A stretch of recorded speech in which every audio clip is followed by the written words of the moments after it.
حکوومەت یاریێمی کوردستان لە چوارچێوەی 11 بڕیاری نوێدا سیستەمی کۆکردنەوەی باج و ڕسومات ڕێک دەخاتەوە. بڕیارەکەش ماوەی 2 مانگی بۆ دانراوە تا جێبەجێ بکرێت.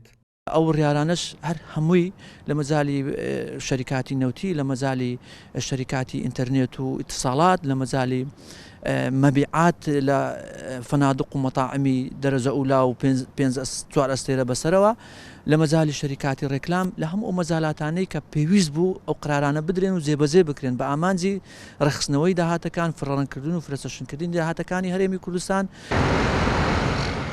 باجۆرەی بڕیارەکەش 120 باز لە کۆمپانیەکانی ئینتەرنێت و گەیاندن وەردەگیرێت، لەگەڵ کۆمپانیەکانی سکوێرەتی نەوت و گاز و ئۆتۆمبیلی مۆدێل بەرز و ئۆتۆمبیلانەی گرانبەهان و تەواوی ئەو هۆتێلانەی 4 ئەستێرە و 5 ئەستێرەن. بە مانگاوەش حکوومەت داهاتێکی زۆری بۆ دەگەڕێتەوە.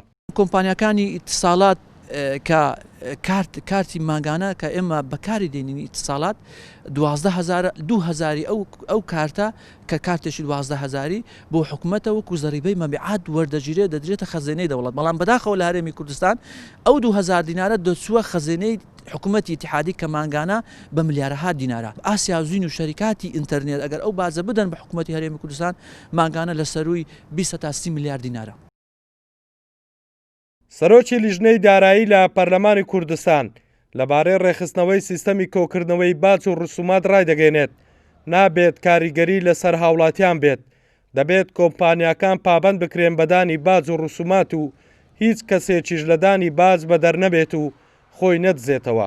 ئەو باجانەی کە ئەخرێتە سەر هاوڵاتیان بەگشتی تێڕوانین یەکمان هەیە لەوەی کە باج لە خوارەوە لە هاوڵاتیان و لە چینی مامناوەند بەتەواوەتی وەرگری و پشارێکی زۆر هەیەەوە، بەڵام بۆ ئەوانەی سەرەوە کۆمپانیا گەورەکان باجەکان بە تەسەوەری ئێمە وتی بینیانێک کە هەمانە نەتوانراوەکو پێویست باجەکان وەربگیرێ. ڕاستە خۆتزیینەوە ڕاکردن لە باج هەیە لە هەرێمی کوردستانە، بەڵام زۆرجا بۆ ڕێخستنەوەی ئەم ڕاکردنە لە باج هاوڵاتیان جارێککە باجە دەنەوە.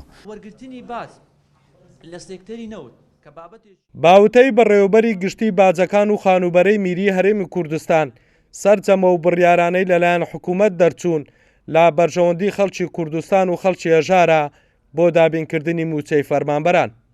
هەڵگورد ئەحمەد، کورتسات نیوز، هەولێر.